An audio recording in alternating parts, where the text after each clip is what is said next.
¿ya? Y como les dije, por lo tanto, se comparan secuencias de genes altamente conservados, o lo otro que se hacen son criterios de clasificación según morfología. Por ejemplo, usted puede hacer anatomía comparada, vale decir, comparar las estructuras óseas, las extremidades, por ejemplo, el cráneo, entre distintos animales, y establecer relaciones de parentesco, o ir estableciendo relaciones de similitud u homología.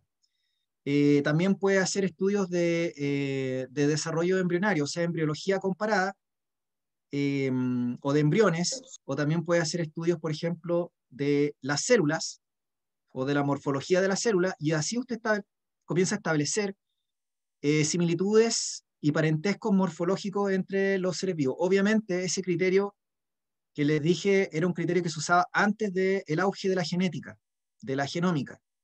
Entonces, la ciencia de la taxonomía viene del siglo XVI, XVII, entonces, XVIII. Entonces, son muchos años en los cuales se hicieron clasificaciones sin contar con comparación de genes y proteínas. Ahora último que se ha hecho esto un poco más. Entonces, como que para volver a cerrar esto ya, recordarles que los seres vivos, ¿no es cierto?, tienen características comunes, que es que todos están organizados en base a células, que forma parte de eso de la teoría celular. Recuerden que vamos a ver teoría celular y vamos a hablar de los postulados de la teoría. Uno de los postulados dice que la célula es la unidad estructural de la vida, o sea, es la mínima unidad de vida de la biosfera y es la unidad estructural de todos los seres vivos, ¿ya? Recuerden que las bacterias, en general, y arqueobacterias, que se clasifican en el reino Monera, son unicelulares. En cambio, los protistas, al menos en esta clasificación que estoy mostrando aquí, pueden tener uni y pluricelulares. Uni es una célula, pluri son muchas células, o sea, estamos hablando ya de organismos, ¿ya? Luego los hongos o fungi pueden ser uni o pluricelulares. Si ustedes me hablan de una Candida albicans que habita, por ejemplo, en el cuerpo de nosotros, o algún hongo patógeno microscópico, ¿no es cierto? Uno habla de hongos unicelulares, pero también tenemos los pluricelulares, que son las típicas setas de bosque, los champiñones, en fin. Después tenemos las plantas, que son todas pluricelulares, y por supuesto los animales, que son todos pluricelulares. Si ustedes se fijan, eso significa que cuando yo les pasé los niveles de organización biológica, tiene sentido esto, porque estamos pasando de la unicelularidad a la pluricelularidad, y cuando usted tiene un pluricelular, tiene necesariamente que tener tejidos. Y si tiene tejidos, puede formar órganos. Y si forma órganos, pueden formar sistemas. Y teniendo sistemas, ya tienen el organismo, ¿se entiende? ¿De acuerdo? Por lo tanto, es importante que vayan relacionando esto que estuvimos viendo de niveles de organización también con esto de las características de ciertos reinos o de ciertos seres vivos en general, ¿ya? Entonces, ustedes no podrían esperar encontrar tejidos en el reino de Monera o en una bacteria, ¿se entiende? Pero sí podría encontrar tejidos en plantas y en animales y en hongos. ¿Se entiende? Entonces, como para que vayan haciendo como una integración de lo que hemos visto en clase, ¿ya? Entonces, volviendo a la clase en sí, yo les pasé características de los seres vivos la última vez que nos juntamos, y luego les dije que una de las características importantes de los seres vivos era el metabolismo. Entonces, esto no sé si lo alcancé a hablar con ustedes, si, no recuerdo si lo alcancé a mencionar, si no lo vemos ahora, ya de entrar en detalle en los conceptos de metabolismo.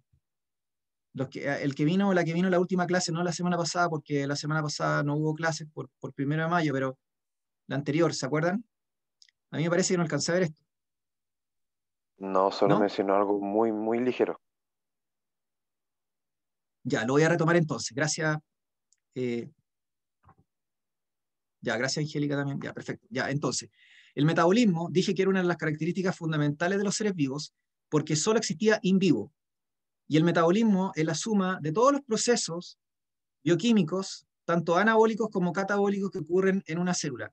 De hecho, uno de los postulados de la teoría celular, aparte de que la célula es la unidad estructural de los seres vivos y la mínima unidad de vida de la biosfera, está también que la célula es la unidad metabólica y funcional de los seres vivos.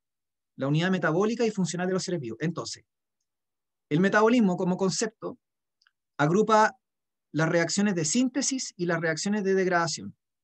Las reacciones de síntesis son las reacciones de construcción, de fabricación, de génesis.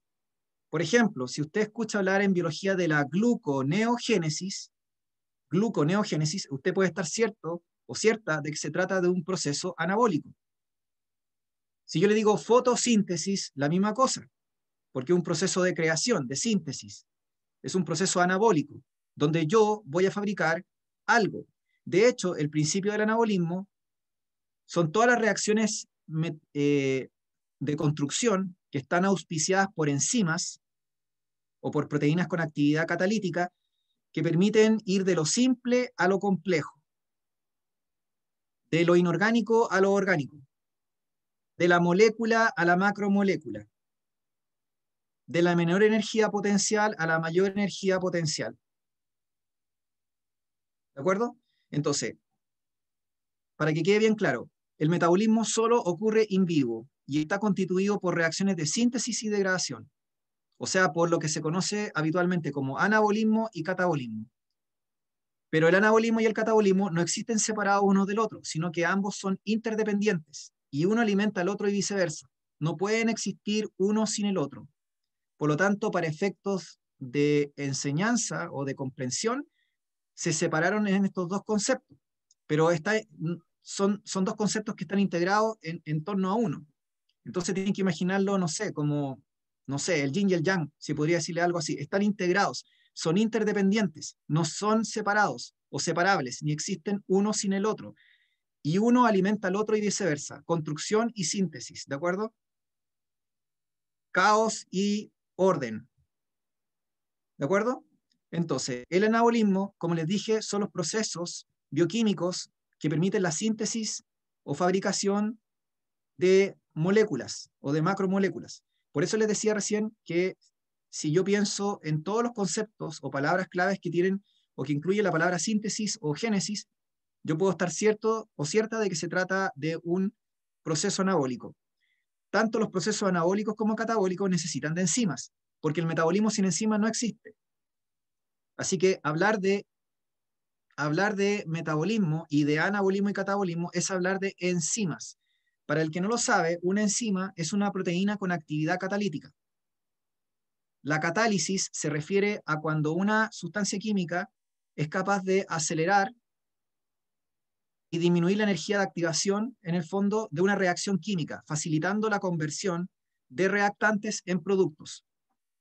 Por lo tanto, lo que hace la enzima es facilitar un proceso biológico, un proceso que podría ocurrir bajo condiciones súper puntuales y el día el níspero, y que se demoraría, no sé, muchas horas o muchos días, se puede hacer en microsegundos, gracias a la enzima. Entonces las enzimas no van en contra de la termodinámica, no van en contra de la ley de la termodinámica. Las enzimas aprovechan la termodinámica y, como les dije, lo que hacen es acelerar un proceso cientos o millones, miles o millones de veces para que ocurra. Entonces, para cada proceso o ruta anabólica tiene que haber una enzima específica o particular. Lo mismo como para cada proceso o ruta catabólica, tiene que haber una enzima o proteína particular. Entonces, como les contaba, el anabolismo es sinónimo de ir de lo simple a lo complejo, de la molécula a la macromolécula, del monómero al polímero, mono uno, mero unidad, poli, muchos, mero unidad, de la menor energía potencial a la mayor energía potencial, ¿ya? Entonces, son reacciones de síntesis y son procesos reductores. En química, reducción significa cuando una especie química, sea orgánica o inorgánica, adquiere electrones. Como ustedes bien saben, los electrones son partículas subatómicas que tienen masa y tienen carga negativa, pero que tienen un comportamiento dual onda-partícula. Los electrones tienen la facultad, y eso lo estuve explicando ayer en la clase de Bohr, ¿no es cierto? Algunos que estuvieron, les dije que los electrones pueden absorber fotones o cuantos. Absorber fotones o cuantos. Entonces, el electrón per se no es solamente una partícula que tiene carga negativa y listo, sino que es una partícula que porta energía. Por lo tanto, si yo logro que una molécula o una macromolécula concentre muchos electrones, está concentrando energía potencial en alta proporción. Entonces, cuando una especie química captura electrones, no solamente los incorpora, sino que incorpora energía. ¿De acuerdo? Entonces, los procesos anabólicos, por definición, son procesos reductores que incorporan la energía de la molécula o las macromoléculas. Son procesos que requieren consumir energía. ¿Por qué? Porque para hacer construcción necesito invertir energía, necesito gastar energía para poder fabricar algo complejo o para ir del desorden al orden. De hecho, ustedes saben que según la segunda ley de la termodinámica, hay dos leyes. Una ley que habla de que la energía total en el universo permanece constante o en un sistema, y la otra ley habla de que va aumentando la entropía o el grado de desorden del sistema en el universo, va aumentando la entropía en el universo. Entonces, el ATP efectivamente es energía química. El ATP es energía química. Entonces, si yo quiero hacer un proceso de construcción, yo necesito invertir energía para hacer ese proceso. La analogía sería imaginar que ustedes tienen obreros a los cuales necesitamos pagar un salario para que construyan una casa o un edificio. Me carga en realidad haber usado esa analogía economicista, ya, pero en el fondo es como lo que permite, ¿no es cierto?, la inversión, ¿no es cierto?, de energía que va a permitir realizar un proceso. Un proceso que no es espontáneo, porque en química, esa es otra cosa que también tienen que saber, hay procesos espontáneos y procesos no espontáneos, ¿ya? Cuando ustedes tienen un proceso espontáneo, ustedes tienen algo que termodinámicamente es favorecido y, y que va a ser un proceso y que va a ser un proceso que va a tender, ¿no es cierto?, va a ser un proceso que va a tender a liberar energía, pero también tienen procesos que absorben energía. Voy a dibujar eso al tiro, ¿ya? Porque si no, esta cuestión nos va a servir al tiro para entender algunos conceptos. Ya, por ejemplo, si yo tengo un gráfico aquí y yo puedo hablar de la energía, ¿no es cierto?, versus tiempo, o no sé, podría, por ejemplo, en una reacción química, supongamos, la reacción química es A más B me produce C más D, ya no sé, como para que tengan una idea. Entonces, si yo, por ejemplo, tengo un proceso en el cual yo parto de un bajo nivel de energía potencial y llego a un alto nivel de energía potencial, entonces yo voy a tener, la curva de la energía va a ser como algo así, ¿ya? Entonces, para que este proceso ocurra, voy a tener que invertir energía porque va a haber un delta, un diferencial de energía considerable entre los productos y los reactantes. Es como si yo la ecuación lo hubiera anotado así, po. A más B más energía es igual a C más D. Entonces tuve que agregar energía como un reactante más para que se produjera la reacción. Usted me dice, profe, ¿qué pasa si no tenemos la energía? Si no tenemos la energía, no va a poder producir el proceso, porque la energía actúa como un reactante. Es necesaria para que se encadene el proceso. En los procesos de carácter catabólico, o los procesos más bien de tipo espontáneo, se supone que usted lo hace al revés, po. Usted parte de un nivel de energía y luego llega a un nivel de energía inferior. Reactantes, productos.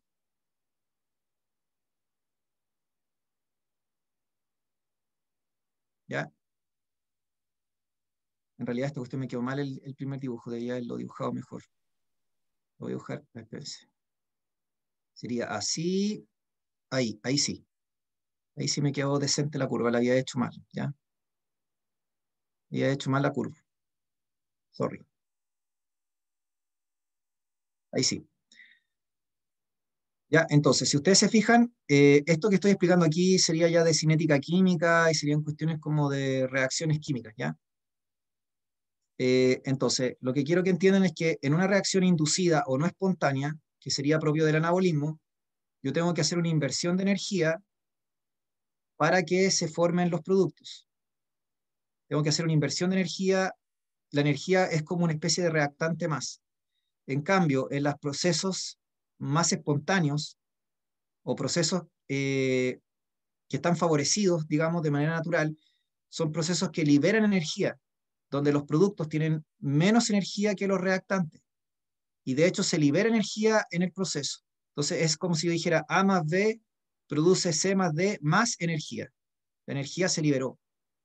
Se liberó en forma de calor, se liberó energía en el proceso. Es como lo que ocurre cuando ustedes queman un palo o hacen no sé, una fogata. Una combustión es un típico ejemplo de proceso espontáneo. Hay que hacer una pequeña inversión de energía porque usted tiene que poner un fósforo y un papel para que se enciendan los palos, pero una vez que se encienden los palos se libera una gran cantidad de energía que incluso es mayor que la energía que usted tuvo que invertir. Pero en el anabolismo no pasa eso, porque el anabolismo es un proceso, como les dije, no espontáneo. Así que nunca va a ocurrir a menos que yo le invierta energía y el proceso no va a liberar energía. El proceso, en el fondo, lo que hace es combustionar energía.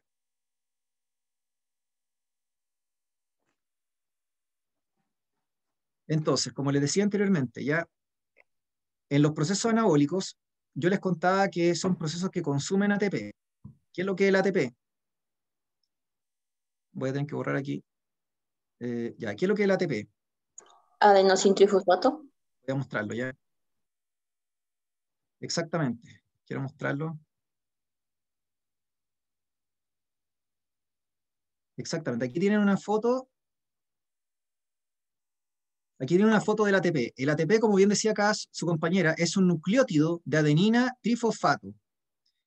Un nucleótido es una molécula orgánica que tiene una pentosa o un azúcar de 5 átomos de carbono, que es ribosa.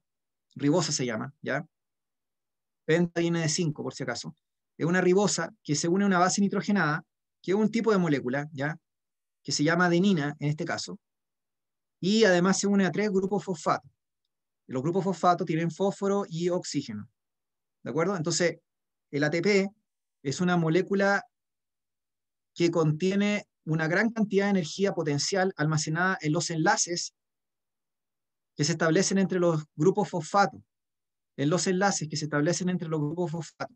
Entonces, como les dije, los procesos anabólicos requieren, que son no espontáneos, requieren de una inversión de energía. Esa energía se va a sacar del ATP fundamentalmente.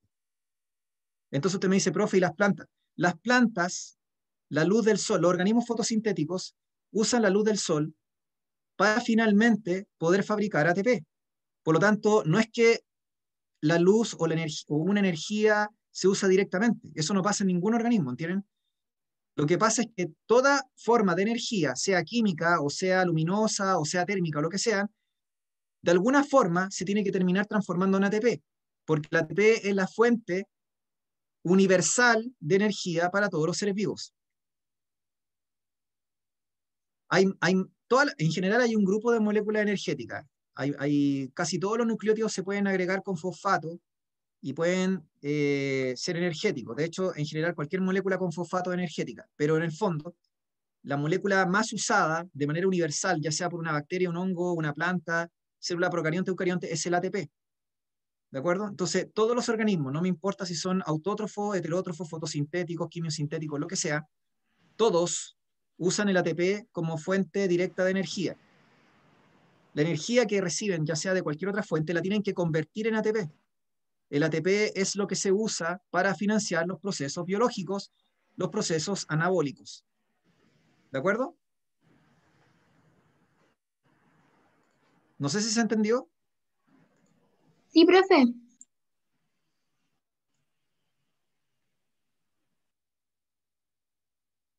Por lo tanto, si yo les pregunto a ustedes si la planta utiliza energía solar de manera directa o indirecta, usted me tendría que responder que, claro que usa la energía solar, pero luego esa energía la va a transformar en ATP.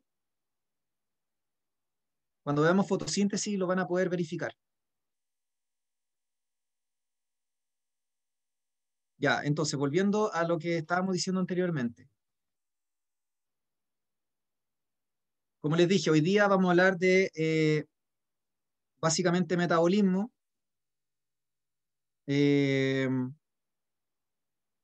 Y luego vamos a pasar a biomoléculas, ¿ya? ¿Por qué? Porque la parte de evolución, el DEMRE dijo que fundamentalmente era para mención de biología, ¿ya? Entonces, vamos a dejar eso en pendiente, ¿ya? Volviendo al tema de acá. Entonces, como les decía, las reacciones de carácter anabólicas son reacciones que consumen ATP. ¿Por qué? Porque necesitan incorporar energía para que se desarrolle el proceso. Si ustedes se fijan, dicen que son reacciones de carácter endrogónico. ¿Por qué? Por la misma razón que les decía recién. Tienen que absorber energía para poder realizar el proceso químico. Tienen que absorber energía para realizar el proceso químico. ¿Y esa energía de dónde la van a absorber? ¿O de dónde la van a sacar? La van a sacar del ATP. El ATP va a ser la fuente de energía química a partir de la cual se va a financiar este proceso. Por eso se clasifican como procesos endrogónicos. Por otra parte, el catabolismo es todo lo contrario. Por eso les decía que uno podía hacer una analogía entre el yin y el yang, si ustedes quisieran, porque son como opuestos complementarios, ¿ya? En el catabolismo, si ustedes se fijan, yo voy de lo complejo a lo simple, de la macromolécula a la molécula, del polímero al monómero, de la mayor energía potencial a la menor energía potencial, del orden al desorden, o de la menor entropía a la mayor entropía. Entonces, estos procesos catabólicos son reacciones de degradación, ruptura o lisis en griego. Yo recién les dije, por ejemplo, que había un proceso que se llamaba gluconeogénesis. Como tenía la palabra génesis, uno podía inmediatamente inferir que se trataba de un proceso anabólico. Si yo le digo a ustedes glicólisis, entonces usted puede asumir que se trata de un proceso de ruptura o de degradación. La glicólisis es el proceso en el cual la glucosa se rompe, en la respiración celular. Entonces, este proceso se considera un proceso oxidante. Como les decía recién, cuando usted tiene una especie química, orgánica o inorgánica, que incorpora electrones, está incorporando no solamente partículas con carga y masa negativa, sino que está incorporando energía, por los cuantos o fotones que tiene incorporado. De la misma forma, cuando una especie química pierde o cede electrones, se está oxidando. Y no solamente está perdiendo electrones, sino que además está perdiendo energía potencial. ¿Se entiende? Entonces, estos procesos de degradación o ruptura o lisis son procesos que liberan energía, o sea, son reacciones exergónicas. Serían procesos similares, por ejemplo, a una combustión, en el sentido de que cuando usted hace una combustión se libera calor y energía. Entonces, una reacción catabólica libera energía y libera calor también, ¿ya? Entonces, una parte de esa energía se va a transformar, ¿no es cierto?, en ATP. Se va a transformar en ATP. De alguna forma, la energía liberada por el proceso catabólico se va a terminar transformando en ATP. ¿De acuerdo? Y el ATP que se produce en el catabolismo se va a consumir en el anabolismo. Por eso les dije que son interdependientes y uno alimenta al otro y viceversa. No sé si se entendió más o menos la idea. ¿Jóvenes? Sí, profe. ¿Sí? Sí, Ya, aquí al que profe, le todo cuesta más claro. me tiene que preguntar. Ya, súper. Gracias. Sí, gracias, jóvenes, por responder. Ya, aquí, si tienen dudas, los que les cuesta más me preguntan, ya, porque para volver a retomar algo, qué sé yo. Ya, entonces, Profe, ¿qué quiero hablar ahora? Quiero hablar de las características generales, ¿sí? lo que yo no entendí Quiero hablar, mucho es dígame, ATP. Eso no lo entendí mucho qué era. ya, lo voy a explicar ahora, ¿ya? El ATP, ya. Entonces, volviendo al tema del anabolismo y el catabolismo. Por ahora, usted se tiene que aprender que el anabolismo es síntesis, es un proceso reductor, es un proceso que consume ATP, que el ATP les dije que era energía química, es una fuente de energía química para que se produzca un proceso. En este caso, el anabolismo. En el catabolismo es al revés. El catabolismo, por eso les dije que era como el yin y el yang de la filosofía oriental, son como opuestos complementarios, ¿ya? Entonces, si en el anabolismo usted consumía o gastaba ATP porque necesitaba sacar la energía de alguna fuente, en el catabolismo ocurre lo contrario. El catabolismo es un proceso que forma ATP, produce ATP, produce energía y esa energía se transforma en ATP, ¿ya? El ATP lo tiene que imaginar como una alcancía. El ATP es una alcancía nomás. Es una alcancía que almacena energía. Es como un chancho en el cual usted mete monedas energéticas. Así tiene que imaginárselo como el ATP. Entonces, ¿dónde produce los chanchos llenos de moneda?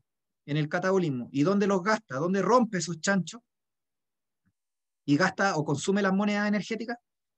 En el anabolismo. ¿Ya?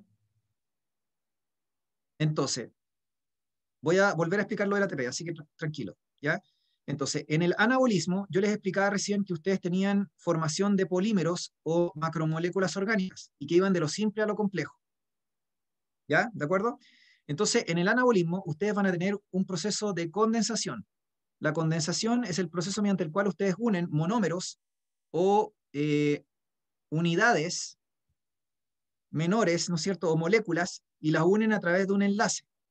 De hecho, la condensación es o consiste en la unión de monómeros con la formación de un enlace covalente con la consecuente liberación de una molécula de agua. Entonces, para formar macromoléculas orgánicas, para formar polímeros, es necesario que usted haga una condensación.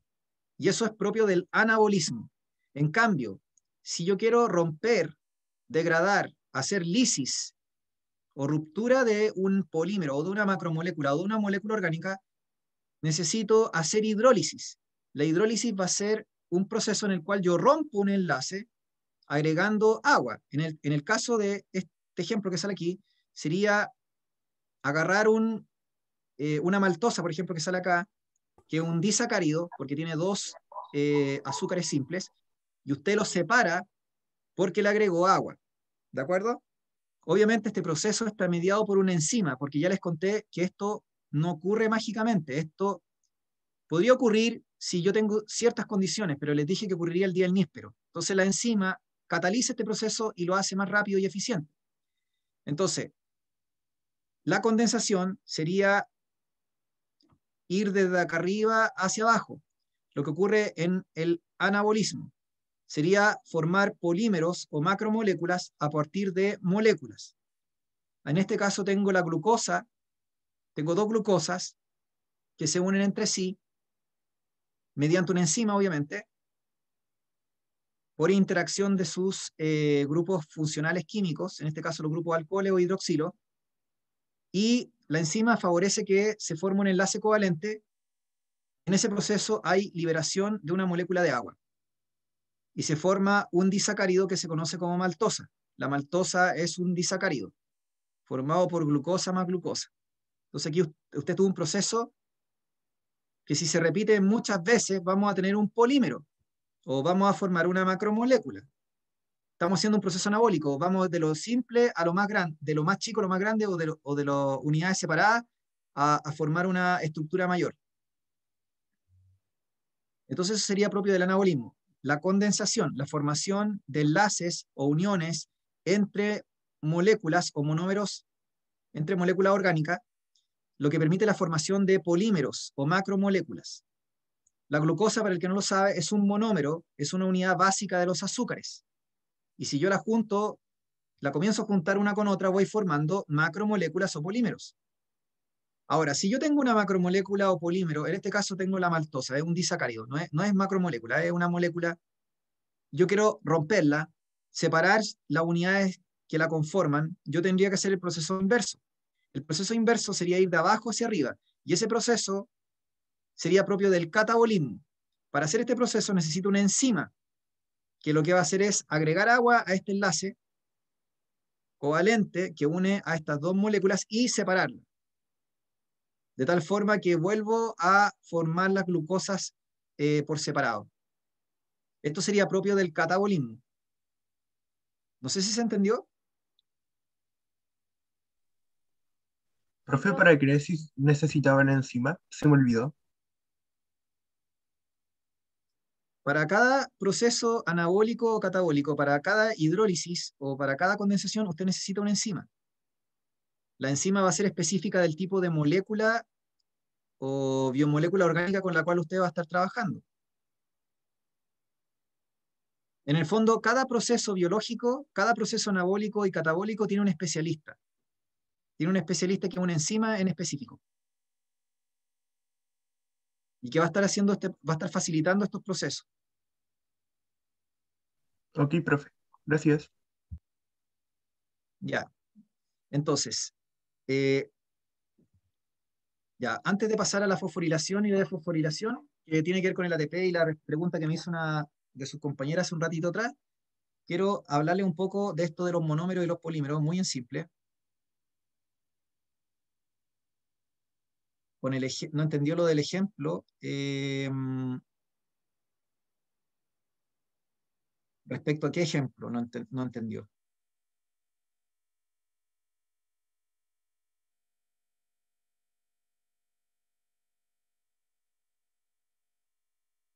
Ya, voy a tratar de explicar, a ver, catabolismo y anabolismo.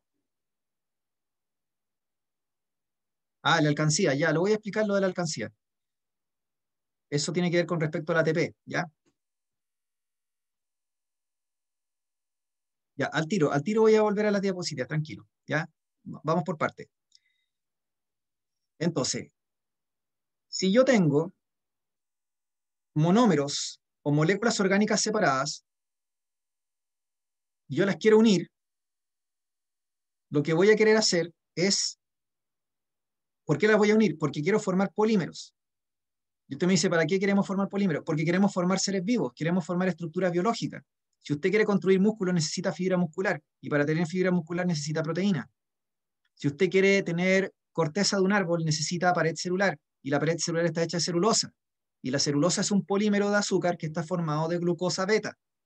Entonces, para formar estructuras biológicas, para formar organismos, necesitamos, para formar células, tejidos, órganos, etcétera, necesitamos polímeros. Entonces, esto es un proceso, el anabolismo, que ir de lo simple a lo complejo y que permite construir casas y edificios a partir de ladrillos. Usted tiene los ladrillos y necesitamos construir con esas cosas, con esos ladrillos algo biológico, obviamente. Entonces, si yo voy a hacer anabolismo, quiero unir estas moléculas se van a unir gracias a una enzima, porque les expliqué que se podrían unir entre ellas de manera natural o espontánea, pero sería súper difícil porque habría que tener ciertas condiciones de temperatura, probablemente alta temperatura, alguna clase de mineral que a lo mejor favoreciera la unión. Entonces, es todo un cacho que se demoraría mucho tiempo. En cambio, en biología necesitamos las cosas ahora. La célula necesita las cosas lo más rápido posible. Entonces, cuando yo agarro dos moléculas, ¿no es cierto? Y hago una condensación, o sea, una unión entre ellas, se forma un enlace, ¿de acuerdo? Pero junto con ese proceso de enlace se liberó una molécula de agua, que era lo que le estaba mostrando antes. ¿Y por qué? Porque se perdieron átomos en la formación del enlace. Se perdieron átomos en la formación del enlace. Entonces, lo que quiero decir en el fondo es que si yo tuviera una balanza, ¿no es cierto? Y quisiera como medir la masa de los monómeros o las unidades de moléculas separadas versus las moléculas unidas, me voy a encontrar con que para que la balanza estuviera equilibrada,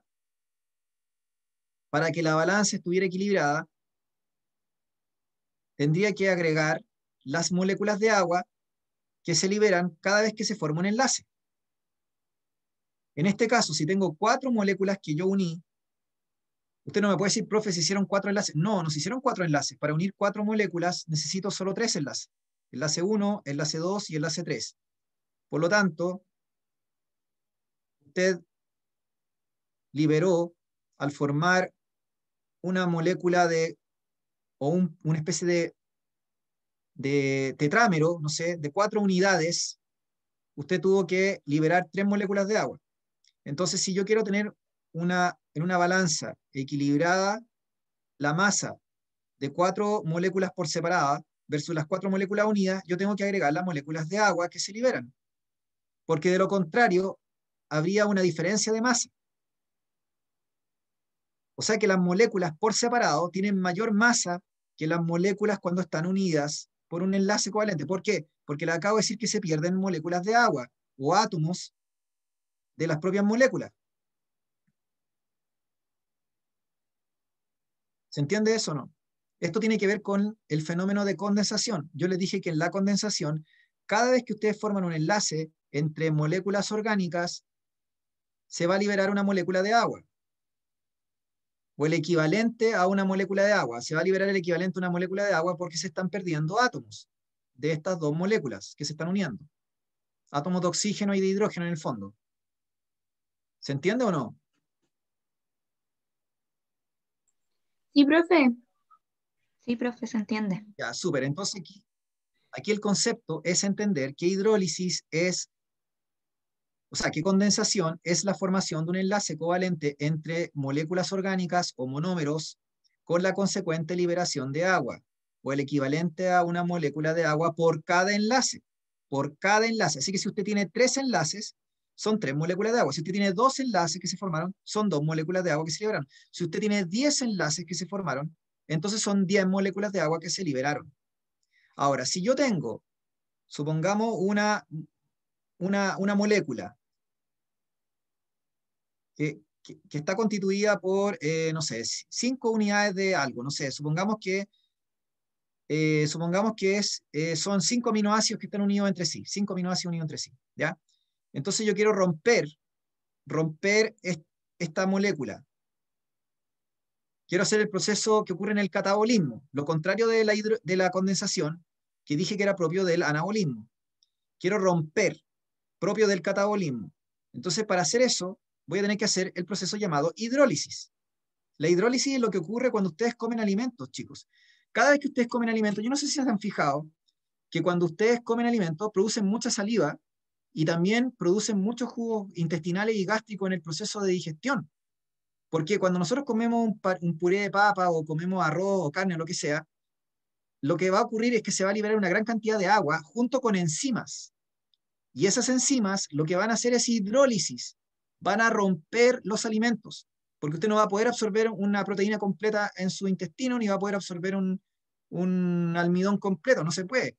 Tenemos que degradarlo a las unidades básicas o mínimas para que ellas, las moléculas en el fondo, para que las moléculas orgánicas puedan absorberse.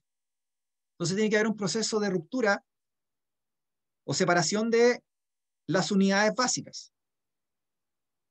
Si se trata de un azúcar complejo, tengo que romperla en las unidades básicas del azúcar. Si se trata de una proteína, lo tengo que romper en aminoácidos. Entonces, ¿en qué consiste la hidrólisis? Consiste en que llega una enzima que funciona como tijera y lo que va a hacer es agregar agua en cada enlace para romperlo.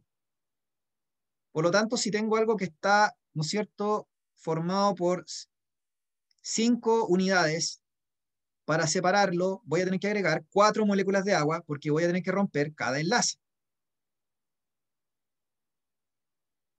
El opuesto a lo que le estaba hablando arriba de la condensación. Entonces, ¿dónde ocurre la condensación? En el anabolismo. ¿Dónde ocurre la hidrólisis? En el catabolismo. Un ejemplo de hidrólisis es la digestión de los alimentos.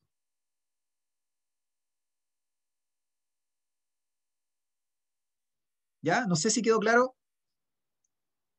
Ya, esto que le estaba haciendo aquí no es menor porque les informo de inmediato que en la prueba se ha preguntado históricamente la antigua PSU, ¿ya? Pero en el fondo es la misma cuestión, en la estructura general se mantiene, ¿ya?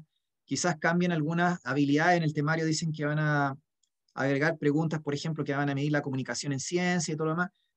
Ya, está bien, puede ser que, pero eso va a ser la menor modificación. La mayor parte de la estructura general de las preguntas se va a mantener, ¿ya? Entonces, en PSU anteriores se preguntó directamente por esto que le estoy diciendo. O sea que se preguntó un año por el fenómeno de la condensación o de la hidrólisis, pero a través de un esquema, a través de un diagrama así como lo que yo estoy mostrando aquí, con pelotita y con palito, ¿entienden? Porque lo que querían era medir la comprensión del estudiante del fenómeno de la hidrólisis y la condensación. De hecho, se gastaron una página del facsímil. Imagínense, gastarse una página del facsímil en una sola pregunta para medir esta cuestión. Y usted dice, ¿lo pueden hacer? Claro que sí, pues. Si ellos tienen toda la libertad de hacerlo. Entonces, ¿importa que entiendan eso? Sí. Me importa a mí por lo menos que lo manejen, no que sea una cuestión que no entiendan nada.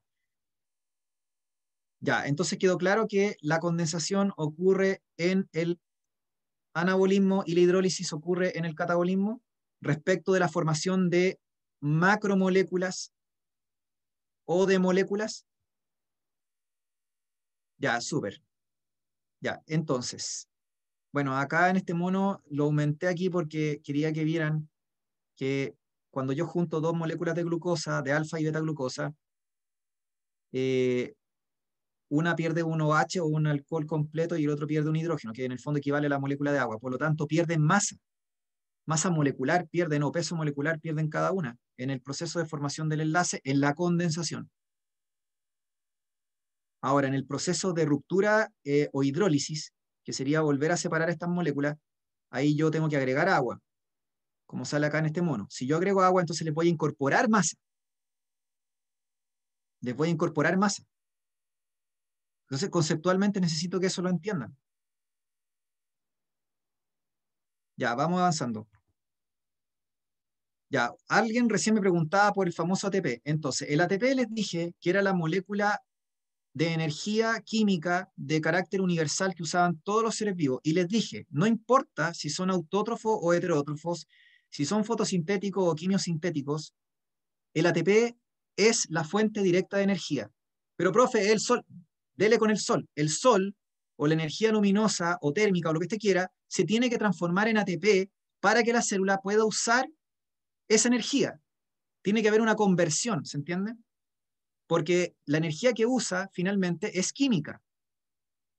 Entonces, si usted me dice, profe, cuando un animal come comida, o sea, cuando yo como alimento, entonces el azúcar es energía. Sí, el azúcar contiene energía, obviamente, pero la energía contenida en el azúcar que usted come se tiene que terminar transformando en ATP. De la misma forma como la luz del sol, los fotones, ¿no es cierto?, de la luz del sol se tienen que terminar transformando en ATP para la planta. ¿De acuerdo? Y por ende finalmente en moléculas orgánicas. Entonces, el ATP va a ser la moneda energética con la cual trabajan los seres vivos.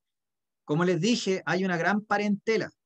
Todas las moléculas en general que tengan fosfato son potencialmente energéticas y los nucleótidos en general, que son un tipo de unidad básica del ácido nucleico, sobre todo los nucleótidos de ARN, son súper usados como fuente de energía. Pero los nucleótidos que existen de ARN, de ribosa, que pueden usarse para agregar fosfato y formar trifosfatos, digamos, el más famoso de todos, el más usado, es el nucleótido de adenosina trifosfato o ATP. Entonces acá lo simbolizamos, pero ya les dije que esta no es la molécula real, pues la molécula real es, o más real, pero la representación más genuina sería esta. Una estructura que tiene una azúcar o una ribosa de 5 átomos de carbono unido a una base nitrogenada y unido a 3 fosfatos. Y cada vez que Profe, usted rompe los enlaces se libera energía. Sí, dígame. entonces con el ARN se puede hacer ATP. Sí, pues. Ah, Del ya. ARN sale el ATP. Ah, ya, ya, Por ya. eso le Gracias, dije, profe. todos los nucleótidos de ARN potencialmente pueden ser utilizados para hacer trifosfato. Entonces, si ustedes buscan cualquier libro de biología celular, se van a encontrar que existe un GTP, un UTP, un CTP, o sea, existen distintos nucleótidos que también pueden ser trifosfatos. Pero ya les dije que el más común y el más usado es el ATP. Lo que pasa es que dependiendo del proceso en sí, usted puede a lo mejor utilizar GTP o UTP. Por ejemplo, en la transcripción, o sea, en el proceso de síntesis de proteínas se utiliza un cierto trifosfato, pero como les dije, eso ya es muy específico, no es necesario para usted. En la universidad lo van a tener que saber eso. Pero para efectos de EMRE, a nosotros nos interesa saber solo el ATP y punto, ¿ya? Lo demás es dato, no sé, anecdótico. Como les dije, la prueba es de contenidos generales, así que no se mareen con cosas muy específicas de biología celular, ¿ya? Si alguien quiere saberlo, súper genial, pero en la prueba no se va a evaluar, ¿ya?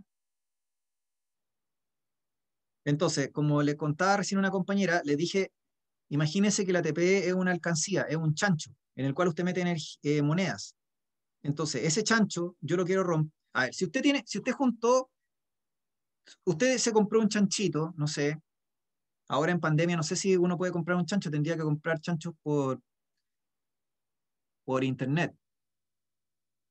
No sé si sería una buena idea para ayudar a la gente que es artesana, porque imagínense, antes la gente vendía sus productos y ahora no sé cómo lo están haciendo, ¿ya? En fin, supóngase que usted compró un chanchito de greda y ese chanchito usted empieza a meter monedas de 100 o 500 pesos durante todo el año. Entonces usted al final de año va a querer romper ese chanchito para sacar la plata que juntó para, no sé, comprarse un regalo, no tengo idea, hacerle un regalo a alguien, invitar a la familia a una comida, bueno, ahora con pandemia sería invitar a una familia a un almuerzo por delivery, ya no sé. Entonces, usted tiene que romper ese chancho, po. Lamentablemente va a tener que sacrificar al chancho. Usted me dice, no, le hago un hoyo al chancho. Ya, si le hace un hoyo al chancho, sí, no lo va a romper, pero imaginemos que usted lo rompe, ¿ya? Igual hay gente que no le gusta romper los chanchos porque le da pena. A mí me da pena romper los chanchos. Les hacía un hoyito. O los transformaba en maceteros también, cuando eran grandes. En fin, la cosa es que, como les decía, el ATP es una alcancía que almacenó energía química, ¿ya? Esa energía química yo la tengo que utilizar de alguna forma. ¿Cómo la voy a utilizar? Rompiendo el chancho. ¿Y cómo lo voy a romper? Lo voy a romper en un proceso llamado desfosforilación. Entonces, ¿qué es lo que es la desfosforilación? La desfosforilación sería en esta ecuación de aquí, pasar de la derecha a la izquierda. O sea, agarro el ATP, lo rompo y produzco ADP, fosfato inorgánico y energía. Lo voy a anotar acá abajo.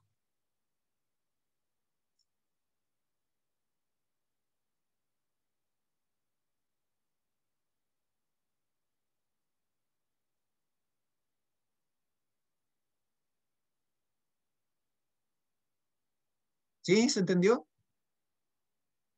Entonces, el chancho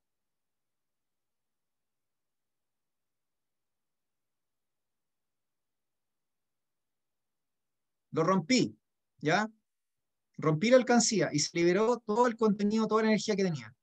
Ahora, usted me dice, pero profe, ¿cómo lo hacemos en el anabolismo? O sea, ¿cómo lo hacemos en...? Porque esto sería propio, la desfosforilación sería propio del anabolismo. ¿Sí?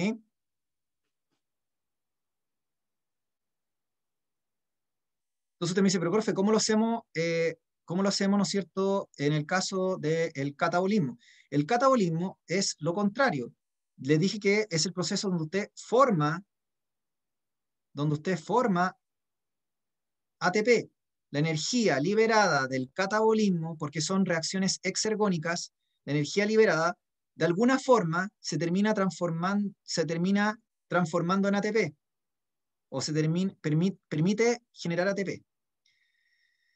Entonces, en el catabolismo sería que usted tiene ADP más fosfato inorgánico y usted le agrega energía. Y a partir de eso, usted permite formar el ATP. Ahora usted me dice, pero profe, menciona el agua aquí. Lo que pasa es que el agua se supone que se utiliza para hacer la hidrólisis. La desfosforilación, en el fondo, es la hidrólisis del ATP. Es la hidrólisis del ATP. Y la fosforilación, en el fondo, es la condensación. Ya les expliqué lo que es la condensación y hidrólisis. La condensación del ADP y el fosfato inorgánico.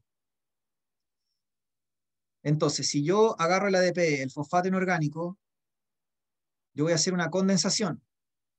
Pero si yo agarro el ATP y lo rompo agregándole agua, le hago una hidrólisis, o sea, lo desfosforilo, le quito un fosfato, lo desfosforilo. Por eso es que en la ecuación de acá arriba sale el agua involucrada, porque el agua, en el fondo, también se va a liberar en el proceso, o se va a incorporar en el proceso. Para romper el ATP necesito agua. Para romper el ATP necesito agua. Necesito hacer una hidrólisis. O sea que la desfosforilación es una hidrólisis. Esa hidrólisis de la alcancía, En el fondo es como si su chancho de greda, usted le echara agua y explotara el chancho. Usted tiene un chancho que explota con agua, entonces tiene su alcancía, le echa agua y el chancho explota y libera todas las monedas que estaban adentro. Un chancho explosivo con agua.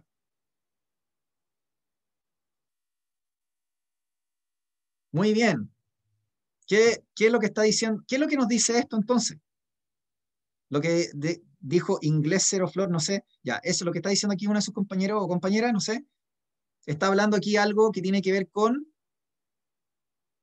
lo que yo les dije recién del anabolismo y el catabolismo, que eran interdependientes, pero ahí podríamos agregar, ¿qué cosa? Que no existe el anabolismo puro ni el catabolismo puro. ¿Por qué? Porque en el catabolismo igual ocurre una condensación y en el anabolismo igual ocurre una hidrólisis. Vuelvo a repetir, el catabolismo y el anabolismo no son totalmente puros, porque en el catabolismo igual usted está formando o sintetizando algo, igual está haciendo una condensación. En el catabolismo usted está condensando el ADP y el fosfato inorgánico, o sea que está formando ATP, está haciendo una condensación para formar ATP. Y en el anabolismo, que yo les dije que era el proceso que permitía la síntesis o la condensación de moléculas orgánicas para formar macromoléculas o polímeros, igual ocurre una hidrólisis. Entonces me dice, ¿cuál hidrólisis? La hidrólisis que está ocurriendo es la hidrólisis del ATP. Porque para que usted pueda financiar el anabolismo, necesita romper el ATP. O sea que tiene que haber una hidrólisis. Entonces, catabolismo y anabolismo son interdependientes. No existe uno sin el otro. Ocurren solo en vivo.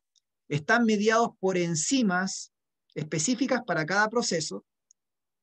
Y además no son puros, porque en el catabolismo ocurre una condensación, que sería la del ATP, y en el anabolismo ocurre una hidrólisis, que sería la hidrólisis del ATP o la desfosforilación.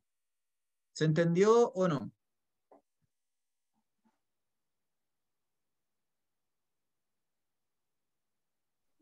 Sí, profe. Ya, súper. Sí, profe. Gracias, Rocío. Ya, entonces, si ustedes se fijan, todo esto que he dicho ¿cómo se llama? Podrían hacer un esquema y empezar a anotar. Por ejemplo, ¿qué características anotamos en el anabolismo? En el anabolismo anotamos que hay condensación de moléculas para formar polímeros, por ejemplo, o macromoléculas. Colocamos que es un proceso reductor, que son reacciones endergónicas, que son reacciones de síntesis, qué sé yo, que hay un proceso de desfosforilación. ¿Se entiende? O sea, todo eso lo voy anotando con el anabolismo. Luego en el catabolismo hago lo mismo. El catabolismo son procesos de ruptura, lisis, degradación. Son procesos que van de las macromoléculas o los polímeros a las moléculas o monómeros. Involucran la hidrólisis o separación de las moléculas orgánicas entre sí. Son reacciones exergónicas, vale decir, que liberan energía y que permite formar ATP, o sea, hacer fosforilación o síntesis de ATP. ¿Se entiende?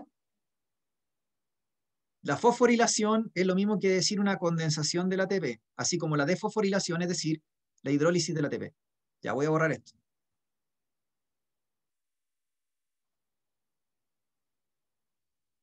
Ya, entonces, ¿qué más sale acá? Ya, acá me hablan un poco de la oxidación y reducción y, a ver, esto tiene un poco de ver con, esto tiene que ver un poco con química, ¿ya? Entonces, los electrones, como les dije, son partículas subatómicas que tienen la facultad de absorber, transportar y emitir energía. Entonces, el electrón, en el fondo, es un portador de la energía, pero además puede entregar energía.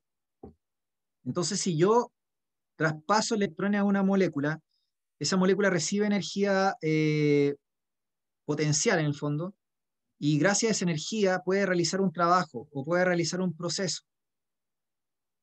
Entonces, el proceso de transferencia de electrones entre distintos tipos de proteínas o moléculas o enzimas se llaman cadenas transportadoras de electrones y son súper comunes en biología. Están en la respiración celular, tanto aeróbica como anaeróbica, también existen en la fotosíntesis, en fin. Entonces, los procesos que finalmente conllevan a la síntesis del ATP siempre van a estar involucradas las cadenas transportadoras de electrones, y como les dije, involucran electrones que se transfieren desde una molécula a alguna enzima o proteína o lo que sea, y cada vez que estas proteínas o enzimas reciben los electrones, están recibiendo no solo electrones, están recibiendo energía. Y esa energía, o parte de esa energía que van recibiendo, la van utilizando para realizar un proceso, un transporte o lo que sea. Y luego, después de que hacen todo eso, los electrones pierden la energía que aportaban, porque funcionan como un delivery, ¿entienden? Funcionan como un delivery. Entonces, entrega la energía y después de entregar la energía, los electrones quedan con un mínimo de energía. Entonces, la respiración celular básicamente hace algo como lo que le estoy relatando. Se extraen electrones altamente energéticos de las moléculas orgánicas, por ejemplo, la glucosa, que se rompe en la respiración celular, ¿ya? Y en la respiración celular aeróbica, estos electrones que se extraen de las moléculas de glucosa, por ejemplo, altamente energéticos, luego se van a transferir, como les decía, a una cadena transportadora de electrones para que se haga un proceso o un trabajo, y luego los electrones, después de entregar toda la energía, finalmente son capturados por la molécula de agua. De hecho, el agua, para el que no lo sabe, es un producto del metabolismo de la respiración celular. La respiración celular, para el que no lo sabe, es una ecuación, que es C6H12O6, que es la molécula de glucosa, más 6 oxígeno, la respiración celular aeróbica, por supuesto, me produce 6 CO2 más 6 agua más ATP, que es la energía que se está produciendo. O sea, la energía contenida en esta molécula, en los enlaces que forman covalentes, que forman la estructura de la molécula de glucosa, se va a utilizar para hacer síntesis de ATP. Y como les dije, los electrones que se sacan de acá, la energía de los electrones que se saca de acá, de esta molécula, se va a utilizar para finalmente formar ATP. Y los electrones que, como les dije, una vez que pierden esa energía o que la entregan, van a ser captados por la molécula de agua. La molécula de agua es el aceptor final del metabolismo. La molécula del agua es el aceptor final del metabolismo, de la respiración celular aeróbica. ¿Ya? Entonces, cuando ustedes tengan moléculas orgánicas, sean monómeros o polímeros, ustedes van a tener formas reducidas de carbono y por ende moléculas altamente energéticas con electrones que tienen alta energía potencial. Cuando yo hablo ya de, por ejemplo, CO2 o moléculas inorgánicas de carbono, yo estoy hablando de formas oxidadas de carbono. Son moléculas que tienen baja energía potencial.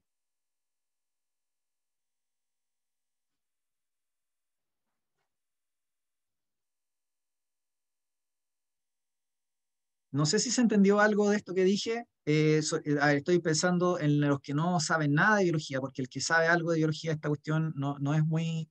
Ya, a ver. Voy a hacer la siguiente analogía. A mis alumnos yo les decía en clases que se imaginaran que los electrones eran como papas que las hacíamos hervir en una olla con agua caliente. Entonces yo tenía un hoyón gigante donde metía papas y las hacía hervir. No sé si usted ha tratado de agarrar una papa que está hervida, se va a quemar la mano, ¿se entiende? De hecho, cuando a ustedes les sirven las papas cocidas recién, si usted se la echa a la boca, ¿no es cierto?, sin pensar, se va a quemar la boca, porque la papa está casi a la temperatura de ebullición, está todo chancho la papa. Entonces los electrones son así, absorben la energía por algún proceso, absorben la energía, ¿ya? Entonces si yo le decía a mis alumnos que si yo tenía papas hirviendo, ¿no es cierto?, y yo se las pasaba, y yo tenía a todos los alumnos en una sola fila, en una hilera, póngale usted, yo les decía, vamos a hacer un juego. El juego es que usted trate de no quemarse las manos. Entonces le pasaba la papa caliente al primero. Entonces, yo le decía, tenía dos opciones. Una, ¿cómo se llama? Deshacerse la papa, pero la gracia era que se la pasara a los compañeros, ¿entienden? Entonces, la primera persona que la recibía la papa hirviendo, y obviamente se quemaba, se la pasaba al segundo compañero para que se quemara él, ¿ya? Entonces, si ustedes se fijan, el hacer el gesto de pasárselo a alguien es hacer un trabajo. Está en el fondo motivado por el calor. por la transferencia de calor, ¿ya? Luego el segundo compañero la recibía un poco menos caliente que el primero, se lo pasaba al tercero, y después de pasar por 20 manos, finalmente la papa llegaba helada prácticamente al último. ¿Por qué? Porque la papa transfirió todo el calor en el proceso. Entonces eso es lo que hacen los electrones. Los electrones en el proceso de las cadenas transportadoras de electrones transfieren toda la energía. Pero en el proceso se hizo un trabajo, ¿ya? Entonces esto tiene relación con la respiración celular. Entonces, no sé si mostrarle la respiración celular ahora, pero quizás se los podría mostrar solo como para que tengan una visión súper así general, porque esto no quiero verlo ahora, ¿ya? Pero lo puedo mostrar, ¿ya? Total, no. La gracia de este preview es que no corresponde necesariamente a un orden específico. Ya, por ejemplo, ya miren acá.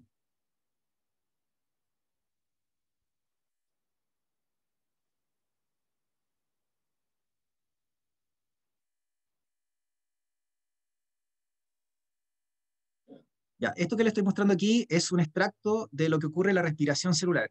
Ya, esta materia antes entraba hace mucho tiempo en la prueba de selección universitaria y después se sacó.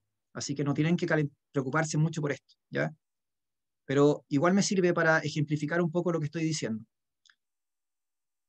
En el interior de las células animales, o en la célula eucarionte en general, tenemos un organelo o una estructura subcelular que se llama mitocondria. Y dentro de la mitocondria ocurre la respiración celular aeróbica.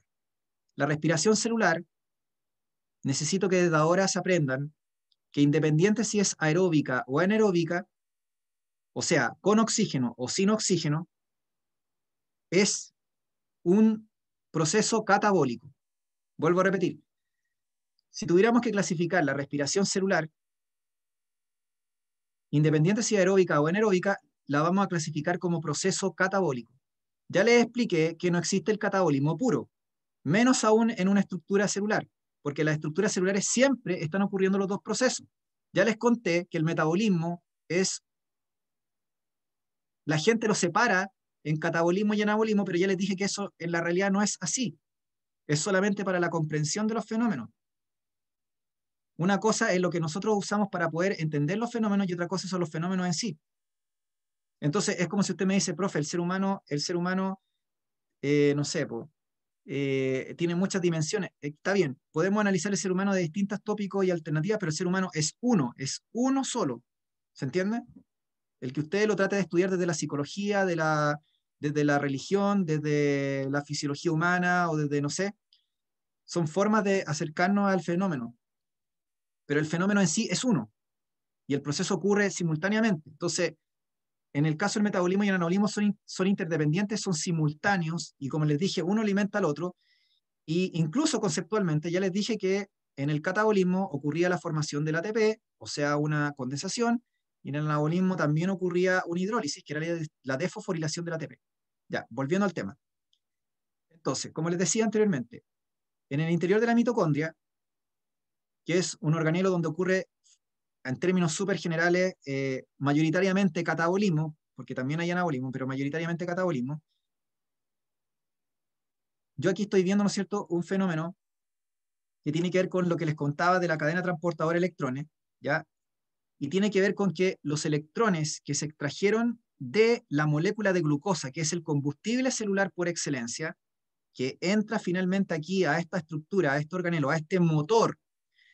La mitocondria tienen que imaginarla como un motor de un automóvil que quema gasolina. La gasolina va a ser la glucosa, ¿ya? Entonces, a esa gasolina que entró y que se combustionó en presencia de oxígeno, porque va a ocurrir en presencia de oxígeno, lo que ocurrió fue que se rompió. Rompimos la molécula y le extrajimos electrones. Los electrones de los enlaces covalentes que unen los átomos de carbono que son súper energéticos. Entonces esos electrones vienen con mucha energía. Sí, fueron extraídos de la molécula orgánica, del combustible. Y estos electrones van a ser transferidos por intermediarios a una serie de proteínas que están en serie, que se conocen como la cadena transportadora de electrones. Y estas proteínas transportadoras, cuando reciben esos electrones, realizan un trabajo. Pero no lo realizan porque reciben una carga, lo realizan porque la energía potencial que porta el electrón es transferida a la proteína. Y la proteína realiza un trabajo. Por eso les decía el ejemplo de las papas calientes, de los alumnos que recibían las papas calientes y se la pasaban al compañero. El trabajo, en particular en la mitocondria, consiste en bombear protones. Ese consiste el trabajo que van a hacer. Entonces los electrones van pasando de mano en mano hasta que finalmente quedan completamente fríos y se incorporan a la molécula del agua. El agua es un producto del metabolismo, es un producto de la respiración celular. Cuando yo tengo un exceso de protones, o sea, cuando yo tengo muchos protones concentrados en un espacio que hay entre la membrana externa e interna de la mitocondria, ya esta cuestión de lo mismo, solamente quiero decirles que se genera un exceso de protones separados por una membrana, por una barrera. Esta barrera es igual que una represa hidroeléctrica. Es igual que una represa hidroeléctrica. Usted tiene una muralla de contención y acá tiene un lago lleno de protones. ¿Qué va a hacer con esto? Lo va a hacer pasar por una turbina hidráulica. Lo va a hacer pasar por una turbina hidráulica. Y esa turbina hidráulica va a girar a medida que va pasando el flujo. Entonces, los protones van a empezar a fluir igual como si fuera un río a través de una turbina, de una central hidroeléctrica. Y se hace girar una turbina. En este caso, una turbina proteica. Es una enzima. Es una enzima especial. Esa enzima, gracias al trabajo del flujo del gradiente electroquímico, ese trabajo permite condensar el ADP más el fosfato inorgánico y formar ATP. O sea que se hace girar una turbina para poder sintetizar el ATP. Entonces, si ustedes se fijan, al final los electrones, después de una cuestión súper compleja, de varios pasos, permitimos que se forme el ATP. La energía de los electrones de las moléculas orgánicas, de alguna forma, después de muchos pasos y de toda esta pajamama, y de hacer girar finalmente una turbina, permitió la síntesis de ATP. O sea que la energía del electrón finalmente fue transferida al ATP. Usted me puede decir, pero profe, tiene que haber ocurrido igual pérdida de energía, porque mire todos los pasos que hubieron. Obviamente hubo pérdida de energía, porque estamos bajo las leyes de la termodinámica. El proceso no es 100% eficiente para nada. Para nada. Tenemos más eficiencia que un auto. Y que un auto a gasolina. Pero la eficiencia energética de las conversiones, de los procesos biológicos, no es del 100%. Ni siquiera es del 50%. La mayor parte de la energía se disipa y se pierde en forma de calor y no se puede utilizar eso como trabajo útil. Pero bueno, es lo mejor que hay. ¿Ya? ¿Se entiende? Más o menos la idea de lo que quiero decir con este mono que estaba mostrando hace un rato atrás de la cadena transportadora electrónica y de las papas calientes. Sí, profe. Esto explicaría cómo a partir de los alimentos ustedes finalmente obtienen ATP. Esto explicaría cómo a partir de los alimentos, de los azúcares, de los ácidos grasos, etcétera, ustedes finalmente pueden formar ATP. Porque el ATP no se forma mágicamente. Ustedes dicen, formamos ATP, profe. ¿Cómo? No se formó mágicamente. Tuvo que haber una enzima que hizo. Y esa enzima les dije que funciona como una turbina hidráulica. Y la turbina hidráulica funciona porque hay un gradiente, una fuerza, un gradiente electroquímico que está haciendo funcionar y girar esa enzima. No ocurre por magia, ni gratis. Aquí tiene que haber un trabajo, una fuerza que está propiciando el movimiento y por ende la conversión. Tiene que haber una inversión de energía. Entonces, si ustedes se fijan, esto es hermoso desde el punto de vista de la evolución. Imagínense cuántos miles de millones de años tuvieron que pasar para que se configurara esta. Usted me dice, no, si fue casualidad. El azar y la casualidad, ¿ya? Imagínense cómo se llegó a configurar esta estructuración precisa que es altamente eficiente. De hecho, se tienen que haber probado configuraciones que probablemente no resultaron exitosas. Pero la probabilidad para que usted llegara a formar una configuración exitosa es de una en cuánto, ¿en 1.000 millones? Ya, entonces, volvamos con el tema de acá.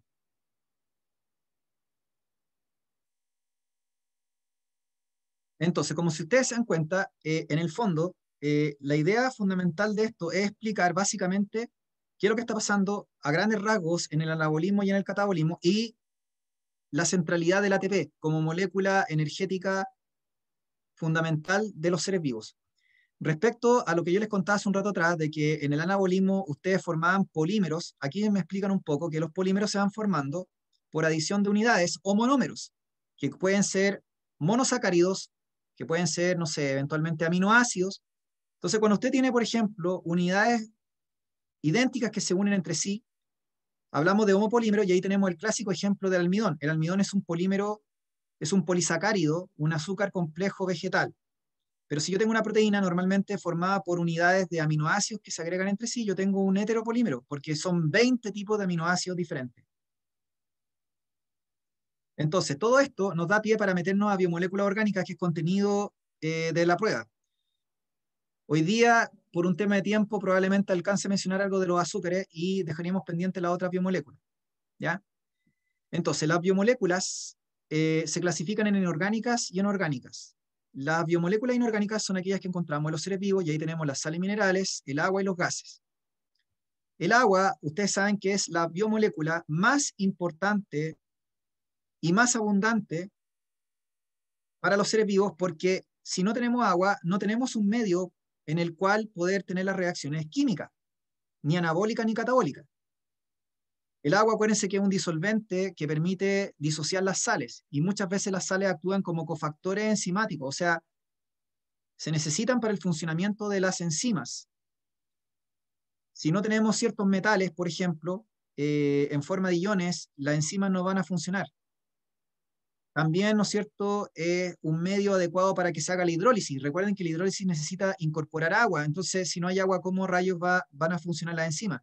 De hecho, les contaba que las enzimas digestivas necesitan invertir agua para el proceso de digestión. En una comida, en un almuerzo típico, usted moviliza más agua que la totalidad de la sangre que usted tiene. Un adulto, solo en la digestión de un almuerzo, moviliza más de 7 litros de agua, lo que supera, ¿no es cierto?, la cantidad de litros de sangre que tiene.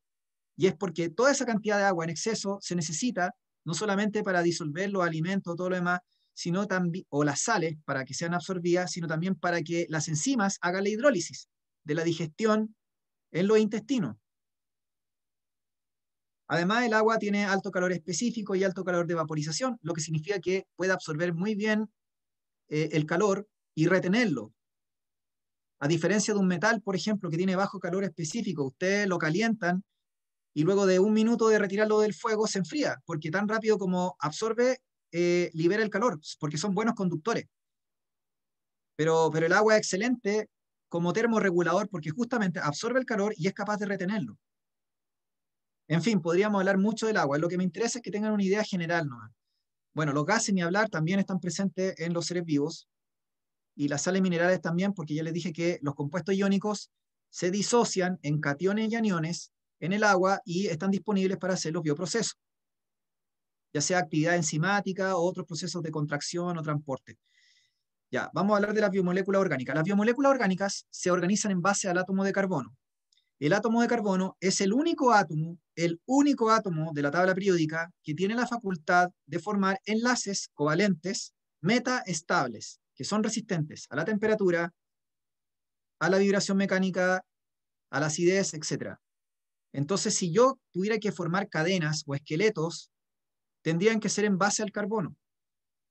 Entonces, cuando mandan un rover a Marte o cuando mandan, no sé, cuando manden una futura sonda a perforar las capas de hielo de Europa o de Ganímedes, las lunas de Júpiter o de Saturno, etc., buscando vida alienígena, o cuando manden, no sé, una sonda para el sistema solar más cercano, no sé, ya a ver si encuentran en un exoplaneta vida, ¿no es cierto? Tendríamos que, ¿qué es lo que van a tener los instrumentos? Van a buscar presencia de carbono. Van a buscar presencia, bueno, agua también, pero presencia de carbono porque el carbono se considera el elemento fundamental de la biología y son como leyes universales, ¿entienden? Ya, entonces, ¿qué característica tienen los azúcares o carbohidratos? En realidad, todas las moléculas orgánicas, como les dije, tienen como común que se estructuran en 3 tipos de elementos fundamentalmente, que son carbono, hidrógeno y oxígeno. Independiente de la molécula orgánica, se fundamenta en 3 átomos principales, que son carbono, hidrógeno y oxígeno, que son comunes a todas las moléculas. Como les dije, el átomo de carbono tiene el lugar central porque el átomo de carbono es el que permite unirse con otros átomos de carbono y otros elementos a través de enlaces covalentes y formar cadenas o esqueletos que pueden ser lineales o pueden ser ciclos, o sea que pueden ser anillos o estructuras como cerradas. ¿Ya? Entonces, los carbohidratos o azúcares tienen una unidad básica que es el monosacárido. Están formados exclusivamente por carbono, hidrógeno y oxígeno. Tenemos simples y complejos. Los simples son los monosacáridos y los disacáridos, y los complejos son los polisacáridos, es decir, muchos sacáridos de azúcar, o sea, muchas unidades de monosacáridos unidas entre sí que formaron un polímero por un proceso de polimerización. Es decir, yo voy juntando por condensación las distintas unidades. Las funciones fundamentales son energética y estructural. Aquí un poco más de lo mismo. Los azúcares o carbohidratos o glúcidos están formados fundamentalmente por tres principales elementos. Estos elementos, junto con el nitrógeno, son los que están en mayor proporción en los seres vivos, ¿ya? Esa es otra cosa que quería mencionar. Los seres vivos tenemos los mismos elementos que se encuentran en la corteza terrestre, solo que los tenemos concentrados de una forma diferencial.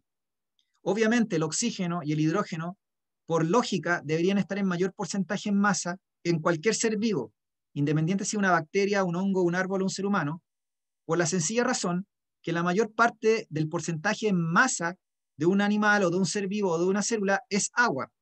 Ya les dije que el agua era la biomolécula inorgánica más importante, o sea, más abundante. De hecho, es la molécula más abundante de los seres vivos. Los seres vivos oscilan entre un 60 y un 95% o más de porcentaje total de agua. Un adulto promedio tiene 70% de masa corporal en agua, ¿entienden? Y cuando somos embriones o fetos somos casi 90% agua. Después nos vamos mineralizando y haciendo depósitos en los tejidos óseos o cartilaginosos, ¿no es cierto?, de sales minerales y todo lo demás. Pero en el fondo uno entiende que la molécula que está en mayor proporción es el agua. ¿De acuerdo? Dejando de lado el agua, la molécula orgánica que está en mayor proporción no son los azúcares, son las proteínas. Las proteínas serían la biomolécula orgánica que está en mayor porcentaje en masa, sobre todo en el reino animal. Pero igual en general aplica. Ya, pero volviendo a lo que estaba diciendo. Lo que yo quiero decir en el fondo con este razonamiento es, no importa el taxón o grupo al cual pertenezca un organismo o una célula, porque independiente de cuál sea su clasificación taxonómica, la composición atómica debería ser similar. ¿Por qué? Porque tenemos las mismas biomoléculas. Obviamente tenemos distintas diferencias quizás por grupo taxonómico. Por ejemplo, yo les contaba, no les contaba, pero los animales comparten el colágeno, que es una proteína que no se encuentra en ningún otro reino. Entonces, claro, empezamos a ver diferencias. El colesterol, por ejemplo, que es un tipo de ácido graso, no existe en ningún reino ni ningún ser vivo que no sea animal. O sea que solo los animales, el taxón de los animales, el reino animal, y todas sus filos y clases y órdenes y familias, son los que tienen presencia de colesterol en las membranas biológicas o celulares. Pero usted no va a encontrar colesterol ni en plantas, ni en bacterias, ni en nada. Entonces, pero independiente de eso, nosotros tenemos moléculas universales que compartimos todos los seres vivos y hay un patrón como universal de construcción porque compartimos genes en común, ¿se entiende? Nosotros venimos de un origen común, por lo tanto tenemos genes comunes que permiten hacer las funciones fundamentales y luego comienzan a ver las diferencias, pero compartimos un origen común, un sustrato común y algunos genes en común. Por lo tanto, no es de extrañar que la composición atómica en general debiera ser similar, ¿ya? ¿De acuerdo? El otro día con el famoso descubrimiento, o sea, con el descubrimiento que hicieron de Celera, ¿no es cierto?, que hizo su versión 3.0, no me acuerdo cuál es la versión del primer organismo sintético que hicieron. Si no me equivoco, ellos determinaron que hay como 7 u 8 genes fundamentales para tener un ser vivo autosuficiente, que pueda reproducirse, hacer respiración celular. En realidad no es ser un ser vivo sintético, es como un Frankenstein que hicieron, una especie de bacteria que sea capaz de perpetuarse en el tiempo. Una bacteria fue sintéticamente hecha porque le insertaron los genes que ellos querían. ¿Ya? Pero en el fondo lo que quiero decir es que no son más de no deben ser más de 8 o 10 genes los que son fundamentales para la vida, para la existencia. Y esos genes se transfirieron evolutivamente a lo largo de los taxones y fueron perfeccionándose, fueron haciéndose parches o upgrade. Los sistemas operativos se van actualizando, obviamente, y van apareciendo nuevas variantes de genes y todo lo demás. Pero esto refleja que tenemos cosas universales. La glucosa usted la encuentra tanto en una bacteria o una arqueobacteria como un ser humano. Y en todos podemos usarla y transformarla en ATP. ¿Se entiende? Eso demuestra nuestro origen común. Ya, entonces, como les decía, el monosacárido es la unidad básica de los azúcares. El clásico PDT es la glucosa. El enlace que se establece entre monosacáridos o unidades simples de azúcares es el enlace glucosídico, que es una condensación. O sea que aquí yo le pongo nombre. La condensación entre monosacáridos tiene un nombre en particular, se llama glucosídico. Tenemos los azúcares simples y los complejos. Y la función fundamental es estructural, porque sirven de base para los ácidos nucleicos. El esqueleto de los ácidos nucleicos es de azúcar. Sirven como estructural también porque las paredes celulares de las células vegetales o de los hongos, o los exoesqueletos de los artrópodos o de los insectos, están hechas en base a azúcar. Función energética a corto plazo porque es el combustible por excelencia para la célula, independiente del taxón, pero además sirve como reserva energética de corto plazo. Nosotros tenemos una reserva energética en base a un polímero o muchas unidades que se unieron de glucosa, que se llama glucógeno, que tienen que saberlo también. En el caso de las plantas hay un polímero de glucosa también que se llama almidón. Entonces, la función es servir de reserva energética de corto plazo. Acá tienen las monosacáridos más importantes. Destaca las de 6 átomos de carbono y las de 5. Las de 6 átomos de carbono son la glucosa, la galactosa y la fructosa. Si ustedes se fijan, tienen 6 átomos de carbono. Y tenemos las pentosas, o de 5 átomos de carbono, que serían la ribosa y la desoxirribosa. La ribosa es del ARN, la desoxirribosa del ADN. Si ustedes se fijan, aquí podría empezar a hablar de química orgánica, pero me iría por otro lado. Por ejemplo, acá me doy cuenta que la glucosa y la galactosa son aldehídos porque tienen el grupo CHO en el extremo, en el carbono 1. Esto de química orgánica les informo que tienen que saberlo todos igual para la prueba. Así que si no lo sabe, tiene que ponerse al día. Obviamente yo lo voy a tratar de ver igual. Entonces, si yo tengo H, se llama eso alcohol o hidroxilo. Si tengo COH, se llama aldehído. Esa cuestión hay que aprenderse la memoria, ¿ya? En fin, no quiero hablar mucho de eso ahora. La fructosa es una acetona porque tiene el grupo CO, es distinto, grupo funcional. Estas tres tienen la misma fórmula, C6H12O6, pero son distintos. Por eso se dice que son isómeros, iso del griego igual. ¿Ya? Obviamente, el más preferido para los procesos de generación de energía es la glucosa. Es como les dije, como la gasolina 97 octanos preferida por los motores de los autos. ¿Ya? Hay excepciones, pero yo estoy hablando como en términos generales. Entonces, las hexosas y pentosas normalmente se encuentran en forma de ciclos. Se ciclan. Obviamente hay una enzima que va a hacer ese proceso. Y se unen entre sí a través de reacciones de condensación. ¿Ya? Reacciones de condensación. Y esas reacciones de condensación, en el caso particular de los azúcares, se llama enlace glucosídico. Ya les dije que se llama enlace glucosídico. Obviamente se libera una molécula de agua cada vez que se unen los monosacáridos. ¿Cuáles son los disacáridos más importantes que tienen que saber para efectos de la prueba? Serían la sacarosa, que aquí sale que es glucosa más fructosa, la maltosa, que la mostré hace un rato atrás. Hace un rato atrás les mostré la maltosa. No sé si se dieron cuenta que decía que era cuando le expliqué la hidrólisis y la condensación. Les mostré la maltosa. La maltosa es glucosa más glucosa. No sé si se dieron cuenta ya, pero lo mostré cuando les mostré la hidrólisis y la condensación. La maltosa es un disacárido porque está formado por dos, que está formado por glucosa más glucosa. Y luego tenemos la lactosa de la leche.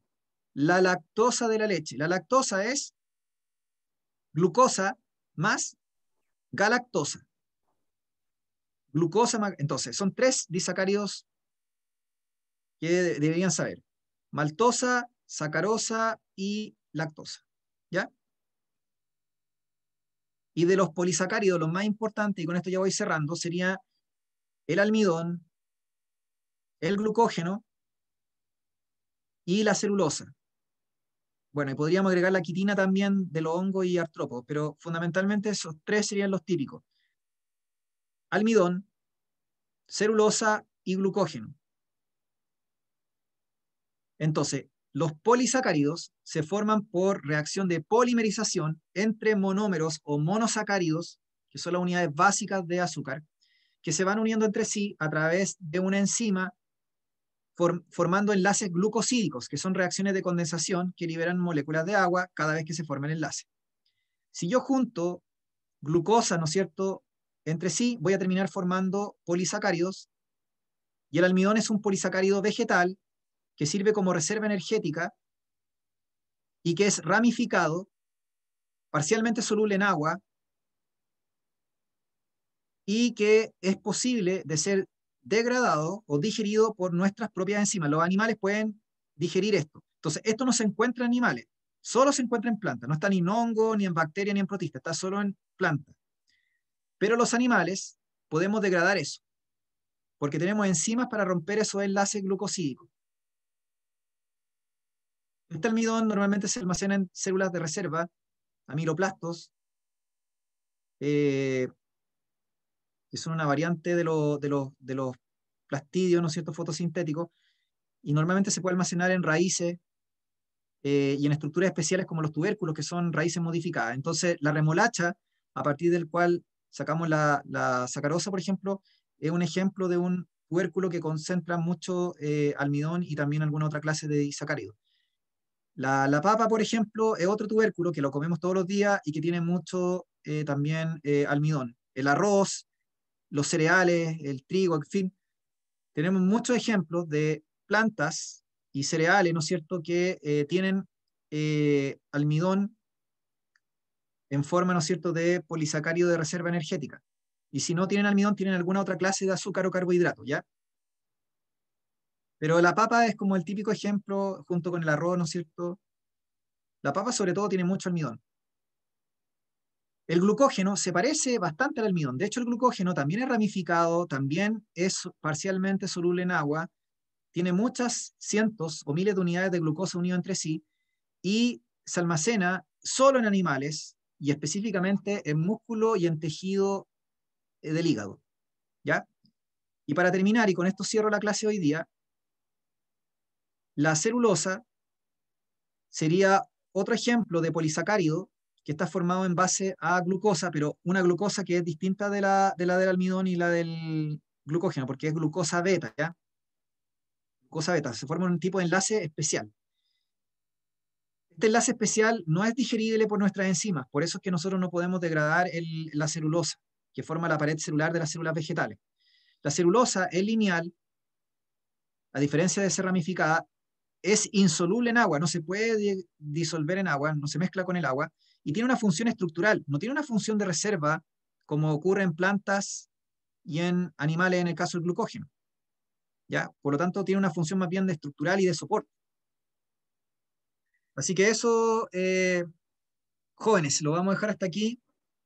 Acuérdense que yo normalmente hago clases hasta la 1:30 los días sábados, salvo alguna excepción. Por lo tanto, quedaría pendiente hablar de lípidos, hablar de proteínas y ácidos nucleicos. Entonces el itinerario sería terminar la biomolécula la próxima vez que nos veamos y el paso siguiente sería empezar a hablar de células, de teoría celular, de célula procarionte y eucarionte, etc. ¿Ya? Así que no sé si tienen alguna duda o consulta, si no lo dejamos hasta aquí. No, profe, todo claro. ¿No? Ya, súper. Entonces yo me voy despidiendo. Ya saben, ya vamos a seguir con biomoléculas y luego vamos a pasar a células. Ya, ya, cuídense mucho, que estén muy bien. Chao, chao. Chao, Chao, profe. profe. Chao, que estén muy bien. Chao, chao. Muy buena la clase, Chao. obvio. Chao, chao. Oh, profe.